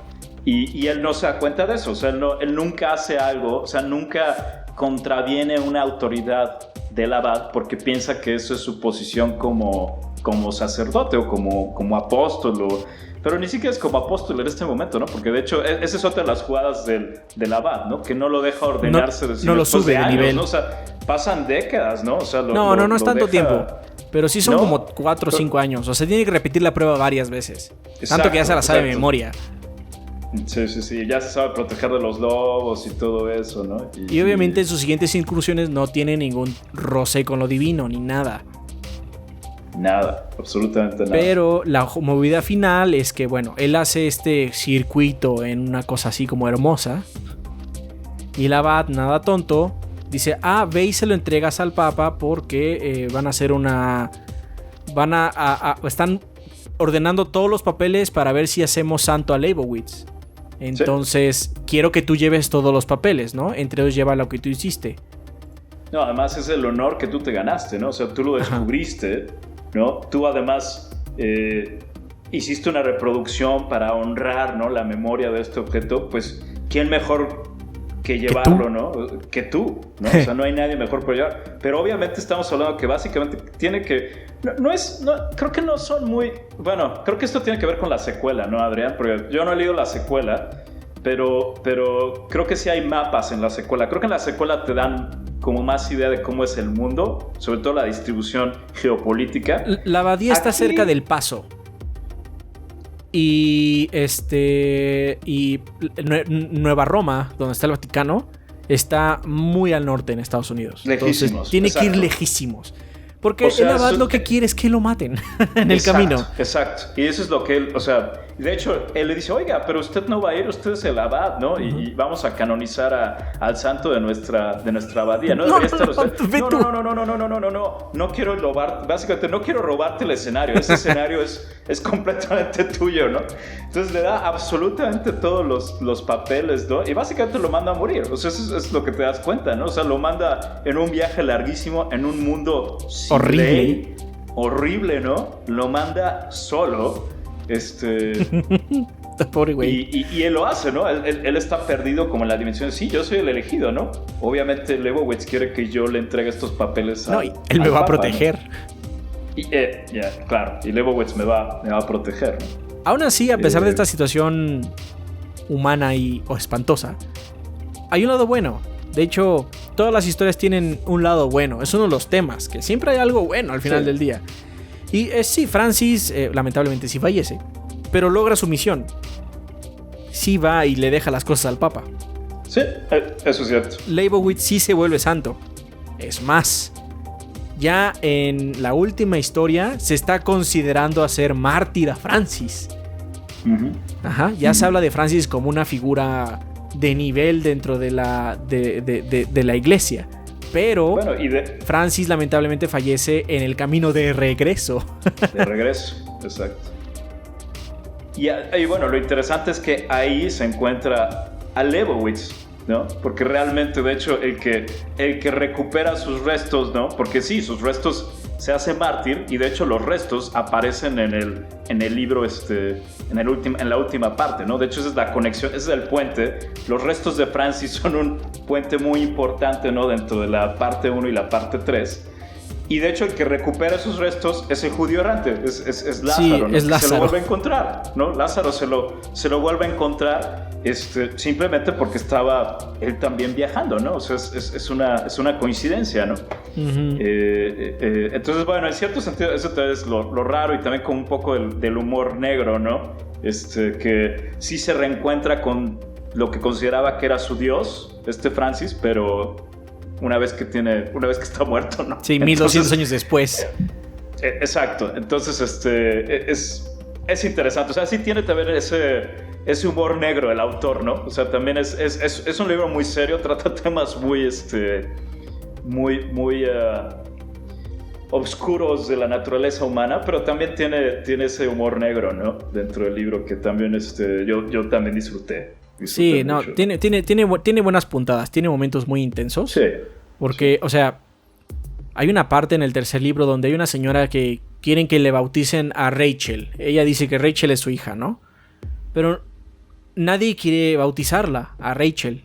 Y nadie entiende por qué, ¿no? Bueno, más bien, tú no entiendes por qué. No entiende, ¿no? No, el abad sí sabe. Tú como lector tú como lector no entiendes por qué, y la persona que está al lado del abad tampoco entiende. Pues ya, pues que bauticen a la niña y ya, ¿no? Basta. Dejen de molestar. Ajá, y después se da cuenta que la señora tiene 2 cabezas, es mutante. Uh-huh. Nada más que la esconde muy bien. El abad sí sabe, porque ella es muy devota y va seguido a la abadía, y pues él lo ha visto, ¿no? O sea, no le molesta que tenga 2 cabezas. Y entonces, ya que se va la señora, le dice, es que la señora, o sea, quiere que Rachel es su cabeza, es su otra cabeza. Y dice, pero es que entonces, o sea, es su hija, no sé, mentes más elevadas que yo todavía se están discutiendo si una segunda cabeza es su hija, su hermana o es la misma persona. Yo no tengo el poder para saber eso. Dale largas, es lo que le dice. Yo cuando leí eso me estaba riendo porque pues obviamente sí es cierto, o sea, ¿cuántas almas entran en una cabeza? Después este personaje de la segunda cabeza vuelve a hacer acto de presencia y tiene una situación muy de María, la Virgen. Es una situación todavía más rara. Pero bueno, eso ya cerca del final, donde... Ese cerca, sí, no sé si quieres... Sí, si quieres hablamos de una vez. La parte en medio habla mucho de cómo básicamente se crean los estados y el politiqueo. El meollo del asunto es que la abadía ya no puede quedarse con esta información todo el tiempo porque hay intereses más grandes. Ese es como el mensaje, ¿no? Que es muy crudo, pero también es muy, muy normal. Pero en la tercera historia, a pesar de que ya es un mundo post-apocalíptico donde en teoría saben qué pasó con las bombas, otra vez están lanzándose bombas nucleares. Todo empieza porque hay un altercado entre estos 2 bloques y uno de los 2 bloques dice que lo atacaron con una bomba nuclear y el otro dice, no, ellos tienen bombas nucleares y les salió de control y les explotó. Claro. Que de hecho es una violación porque se supone que, o sea, la tecnología nuclear se necesita. Creo que eso es algo también que es un poco ambiguo, pero mi interpretación es que sí se necesitan armas nucleares, pero el pacto es que no se hagan en la Tierra. No. Entonces, no se pueden hacer armas nucleares, pero sí se puede hacer energía nuclear. Ese es el pacto. Las armas nucleares están prohibidas. Si cualquier país hace armas nucleares, todos los demás lo destruyen, básicamente. O sea, se le van encima. Es ilegal. ¿Por qué? Porque, a palabras del libro, básicamente es soltar a Lucifer en el mundo. A ellos le dicen así. Satanás está otra vez en el cielo cuando se lanza una bomba nuclear. ¿Por qué? Pues porque ellos ya son un... Pues ya saben qué pasa, es muy obvio. Ya saben qué pasó. Uh-huh. Sí, ya saben qué pasó. Entonces, es ilegal hacer bombas nucleares. Puedes hacer cosas con energía nuclear, porque de hecho mencionan que sus naves son nucleares. Sí, si no, no tendrían energía para volar. Uh-huh. Pero armas nucleares es un gran no. A pesar de que están advertidos por la historia y por sus mismas leyes, igual las hacen, porque son humanos y son tercos. Y el mecanismo del por qué pasa, o sea, exactamente, ¿cuál es el mecanismo exacto por lo que vuelven a empezar a detonar armas nucleares? Eso es súper ambiguo, ¿no? Y realmente no es tan claro, ¿no? No es importante. No es importante, o sea, lo que sí ocurre es que detectan un lanzamiento, ¿no? Y entonces se empiezan a lanzar bombas entre ellos, ¿no? Sí. Básicamente eso es lo que ocurre, ¿no? Y en ese escenario nos brincamos toda la parte 2. Sí, porque la parte 2 es nada más una antesala a esta situación. La parte 2 nada más habla de cómo se crean los estados más grandes y poderosos, los países como tal. Claro. Y de cómo la iglesia termina separándose de un estado, por alguna razón u otra. El estado laico es como el futuro, y entonces de eso se trata. Eso es realmente la situación del segundo. Es el menos rico que explorar en cuestión de spoilers, porque es nada más poner toda la situación para el 3, que en el 3 es: nos vamos a volver a matar. Vamos a repetir la historia y estamos, pues, haciendo tonterías de nuevo. Uh-huh. Sí, pero bueno. Claro, lo que añadiría es que, o sea, lo que sí me gusta de la parte 2 a mí y que vale la pena comentar es que en este caso, ¿no? La tecnología de este futuro es diferente porque las mentes que gestan la evolución intelectual también son mentes diferentes.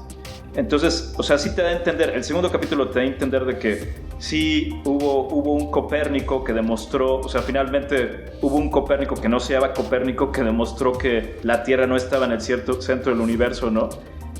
Hubo un Newton que demostró que había gravedad, no sabemos si le llamaba gravedad, ¿no? De hecho, algunas veces hablan de algunas medidas.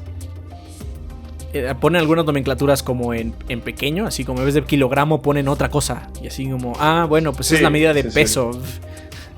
Exacto, entonces no sabemos cómo le llaman a las leyes, no sabemos si le llaman teoría de gravitación universal, pero sí hubo mentes brillantes que descubrieron eso, ¿no? Y de hecho descubrieron eso y además lo elevaron a un nivel al menos tecnológico superior al de nosotros, al de nosotros, al del siglo XX, ¿no? Aunque se da la idea de que fue gracias también a la memorabilia. Claro, la memorabilia jugó, y de hecho eso es un diálogo que también me gusta de la segunda parte, ¿no? Hay un diálogo en el que le dice uno de los abades, ¿no? Que de hecho está peleado con Todd Taddeo porque no le gusta que esté revisando la memorabilia. Le dice, oye, no te creas tan importante, porque Todd Taddeo sí piensa que él es el científico más importante de su tiempo, ¿no? Pero dice, oye, ¿no te da, como que no te da un poco de pena darte cuenta a través de la memorabilia que todo lo que tú descubriste en realidad alguien más que te precedió ya lo había hecho? O sea, tú solamente estás tratando de alcanzarlo de nuevo lo que la gente de ese mundo que no conocemos ya sabía. Y entonces eso de hecho le pega mucho al personaje porque tiene razón, ¿no? O sea, en ese punto tiene razón, ¿no? O sea, no es completamente... Es original lo que él está haciendo, pero ya alguien más lo había hecho, ¿no? Entonces eso también te habla de la humanidad como una colectividad, ¿no? O sea, sí existen esos nombres, ¿no? Por supuesto. Tenemos los nombres de los científicos, ¿no? Que le dieron origen a nuestras ideas, pero en el gran esquema de las cosas, ¿no? Sobre todo cuando pasan milenios, ¿no? Esos nombres se van perdiendo, ¿no? O sea, la gente no se para todos los días, ¿no? ¿Qué es lo que pasa, ¿no? En este mundo, ¿no? Gracias, Newton. La gente no... Exacto. Gracias, Newton. Bueno, nosotros no lo hacemos, ¿no? Gracias, Newton. Gracias, Galileo. No, y tampoco dicen gracias, Todd Taddeo, ¿no? O sea, nadie le importa. No lo hace, ¿no? O sea, ya nadie le importa. Lo que le importa es que está la nave espacial, ¿no? Pueden hacer viajes, o sea, eso es lo que importa en ese mundo, ¿no? Entonces en ese sentido también es un poco trágico, ¿no? Las ideas que tiene Todd Taddeo y después ya nadie se acuerda de él, ¿no? O sea, la gente se acuerda más de Francis. Exacto, de hecho la gente se acuerda más sí, la gente se acuerda más de los mártires, ¿no? que del científico, ¿no? Pero bueno, aún así tiene su lado bueno.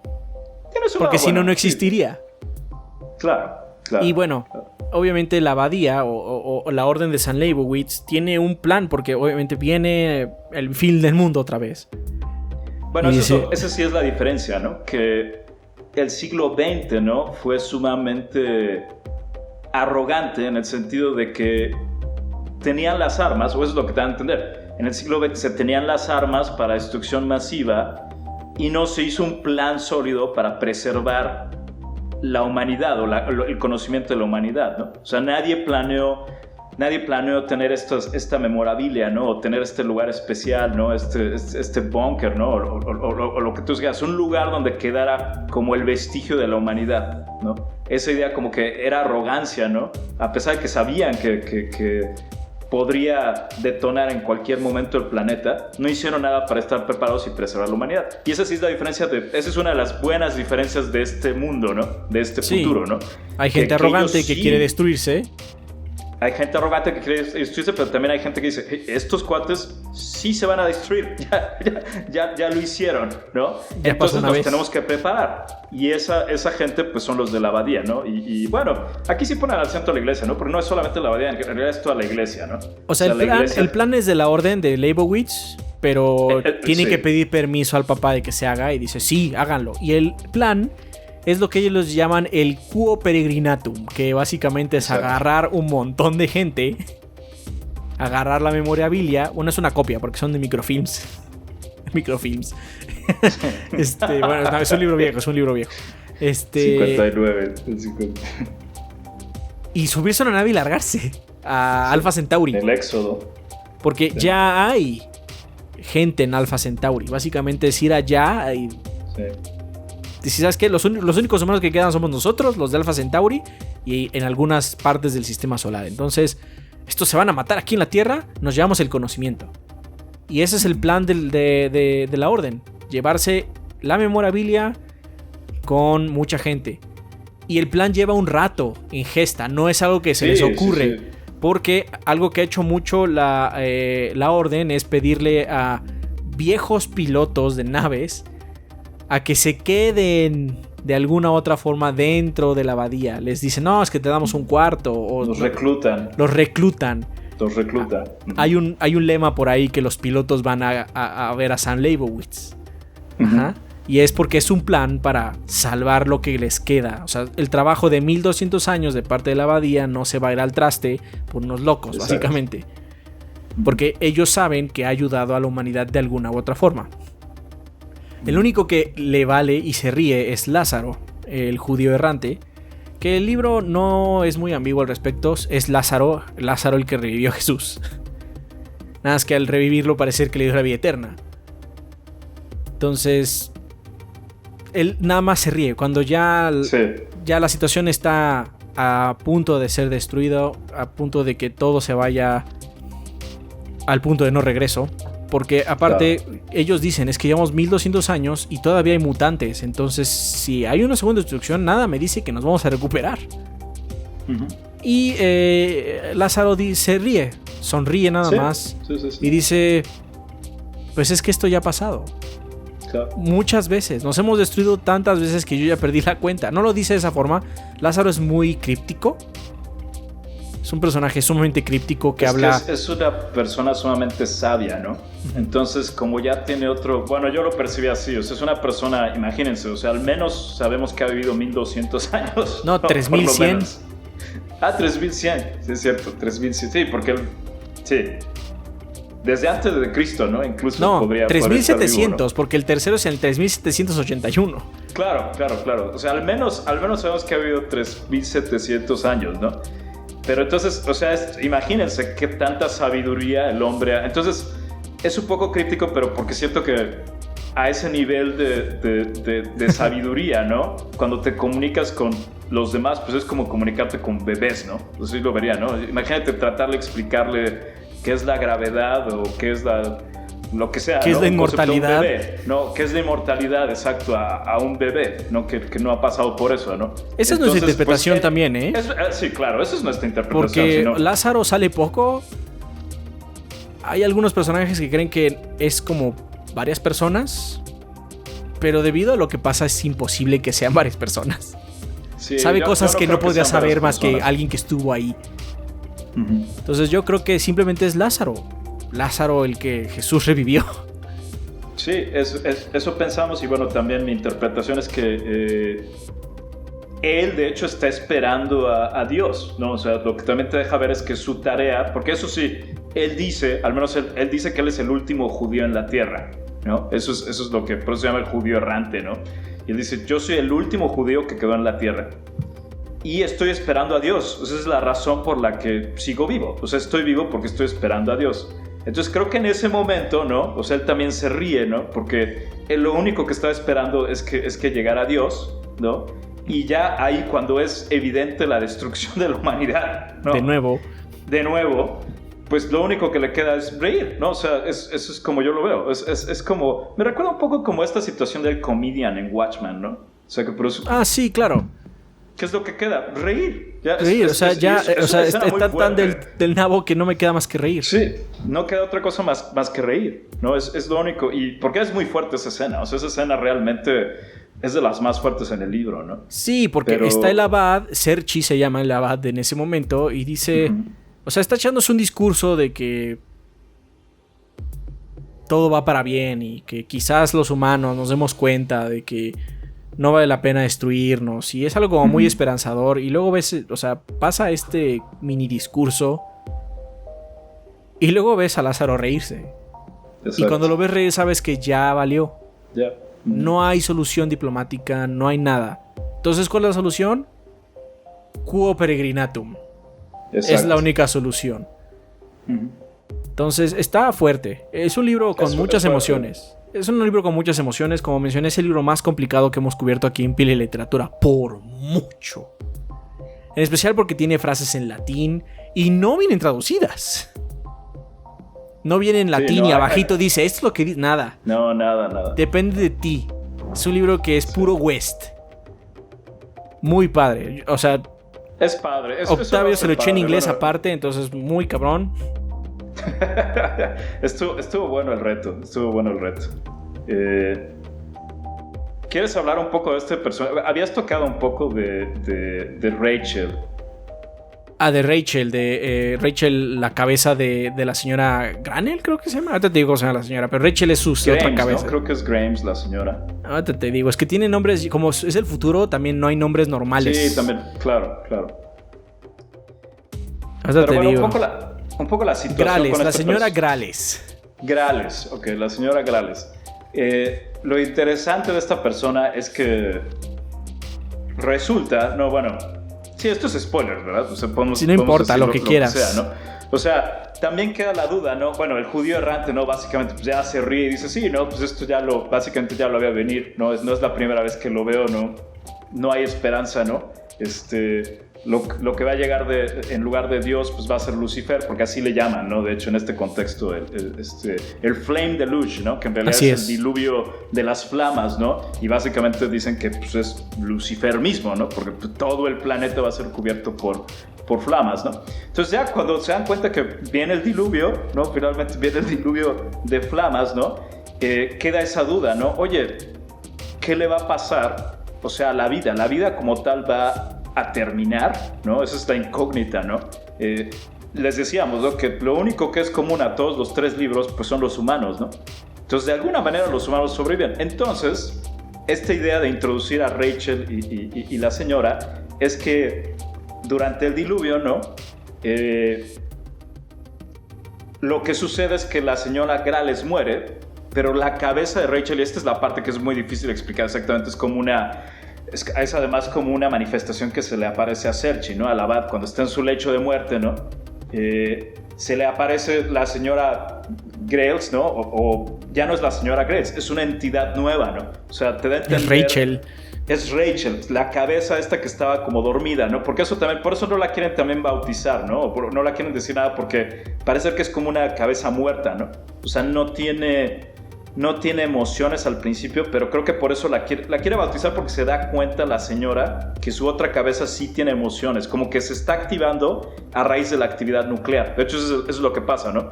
Ella, a raíz de la actividad nuclear que empieza a suceder en el planeta, nota que la cabeza se empieza a activar. Entonces y aparte tiene miedo. Y ella tiene miedo porque nunca la había visto actuar así, ¿no? De hecho, siempre había estado como muerta, ¿no? Era como un tumor, ¿no? Era como un tumor. Era un tumor, exactamente. Era un que tumor. Tenía cara nada más. Y entonces resulta que de alguna manera la actividad nuclear activa a este ser y básicamente lo concibe. Por eso dice Adrián que esto es como, pues sí, algo como la Virgen María, ¿no? O sea, es ¿qué concibe a la cabeza o por qué empieza la actividad nuclear? Entonces parece que la biología misma, ¿no? O la evolución, la necesidad del planeta o la necesidad de la vida para continuar en el planeta crea esta evolución, ¿no? A partir de este mutante crea crea este mutante que logra sobrevivir a la carga nuclear, ¿no? Porque ya no queda claro, obviamente, qué es lo que pasa, ¿no? Simplemente vemos este nacimiento, ¿no? O básicamente te describe el libro, que hay esta concepción mágica de la evolución.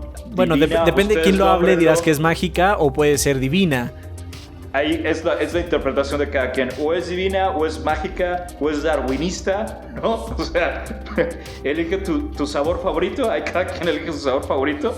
El punto es que este ser se levanta, ¿no? Después de la lluvia, de la radiación, ¿no? Y de la aniquilación de los humanos que estaban ahí en la Tierra, se levanta a poblar el mundo, ¿no? Y básicamente, ¿qué hace? ¿Quién sabe? No sabemos. No. También ahí acaba el libro. Es otro ser, ¿no? O sea, no es un ser que...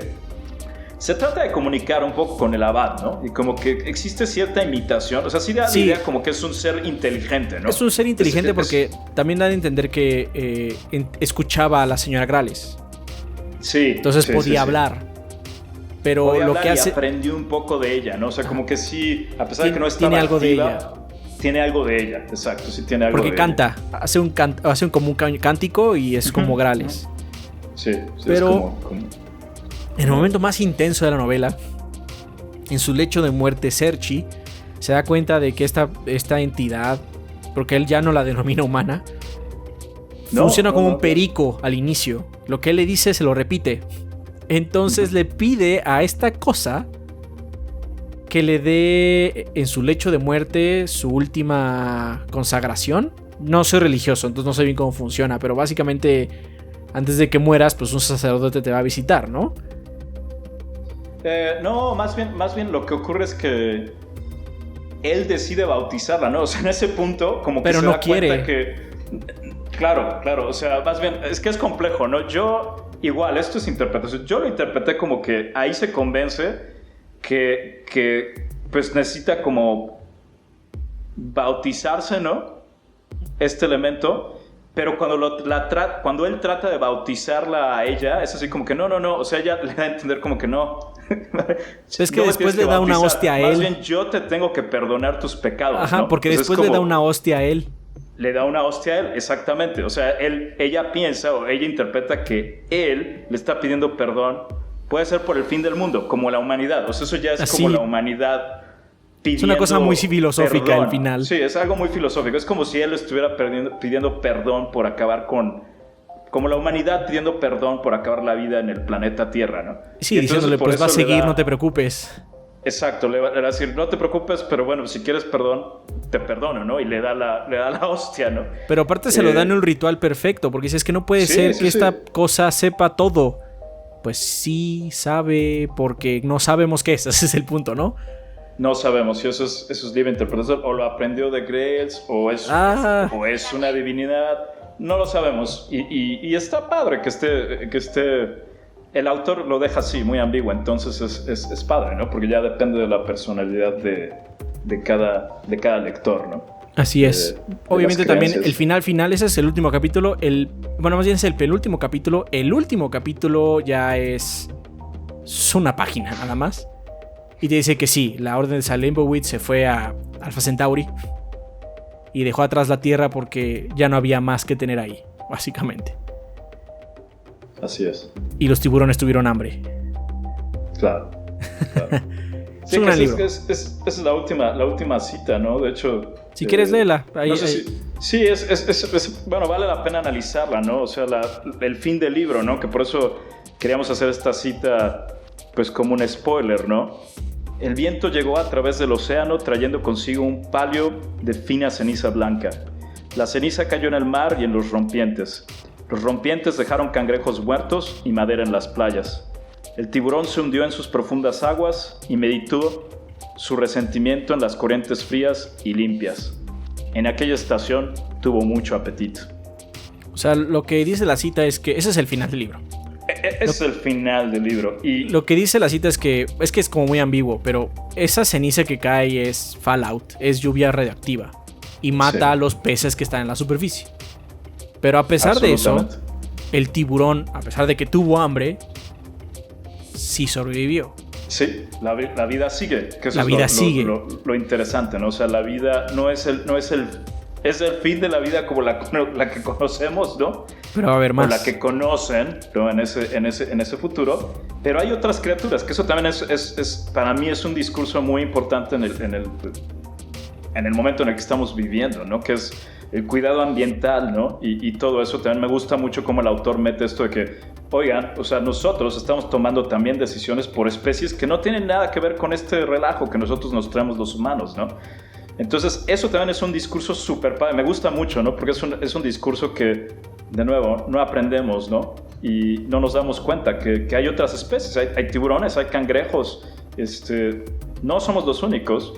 Tenemos el poder de afectar a todos. Y es triste, ¿no? Que ese poder también lo usemos para destruir a otras especies que, como nosotros estamos a merced de los políticos, como nosotros estamos a merced de esa estructura de monopolización, ¿no? de la violencia, del manejo fiscal, ¿no? Y todo eso, pues también hay muchas especies, ¿no? Enteras de animales que también viven en este planeta y que, pues, lastimosamente comparten nuestro destino por estas malas decisiones, ¿no? Situaciones. Entonces, a mí me parece un final muy, muy bueno, ¿no? A mí me gusta mucho eso como cita, ¿no? Y creo que es un libro que definitivamente tiene leguas de cuestionamientos, ¿no? De qué es la humanidad, cómo actúa la humanidad, en fin, sí puede ser triste, ¿no? Sí, o sea, es un futuro completamente distópico, ¿no? Entonces hay aguas, ¿no? O sea, sí puede ser en un mood puede mover emociones. Puede mover emociones fuertes, ¿no? Pero vale la pena. Yo lo disfruté muchísimo. Y obviamente de nuevo las gracias a Adrián, porque Adrián, tú viste que encontró este libro, yo ni idea de que existía. No, entonces... pues yo también lo encontré de pura suerte, pero hermano, está bueno. Está muy bueno, señores. Pero bueno, ya nos alargamos un poco. Llevamos como un buen rato.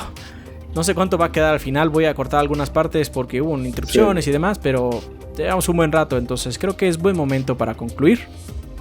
Muchísimas gracias, Octavio. Siempre es un placer. No, hombre, el placer es mío. Muchísimas gracias, banda, por habernos acompañado, y muchísimas gracias igual, Adrián, por la invitación, y pues espero verlos pronto. A mí me emociona mucho compartir este tipo de experiencias con lectores o con otros lectores, así es que a ver si lo podemos hacer de nuevo, ¿no? Pues nada más tenemos que ponernos de acuerdo y leemos otro libro. Siempre yo me tardo un poco porque pues, estamos haciendo muchas más cosas, pero ya sabes, ¿no? Simplemente nos tenemos que poner de acuerdo y podemos hacer otra plática igual. Pero bueno, como siempre es importante recordarles que Pila de Literatura es un show hecho exclusivamente por los Patreons. Ellos están pagando por él. Como muchos otros shows que tenemos, se les agradece infinitamente, sin ustedes no existiría. Pero también a toda la gente que apoya el canal de diversas formas. Twitch, en YouTube, en la página, en todos lados. Muchísimas gracias, banda. Y eso es todo por esta ocasión. Quedó muy largo, es como un podcast. Pero bueno, espero que les haya gustado. Nos vemos a la siguiente. Bye. Bye. Todo el contenido de Tres Gordos Bastardos es en parte posible gracias a su apoyo en Patreon. Ustedes son a toda madre, banda. Agradecemos el apoyo de nuestros Patreons de abril, entre los cuales se encuentran el Dubalín, Os Rivera, Luciano Tejada, Dan Ochoa, El Capi, Larumon Mon, Alejandro Jiménez Rivera, Kevin Palmangulo, Javier Castañeda, José Luis Rangel León, Esvin Zamora, Miguel Sánchez, Jonathan Jeremías Rojas Navarro, Roger Z, M. Deras, Diego Flores, Tomoyo, LJ Cable, Norberto Rojas, Arturo Romo y David RSB. Muchas gracias, banda, nos vemos a la próxima.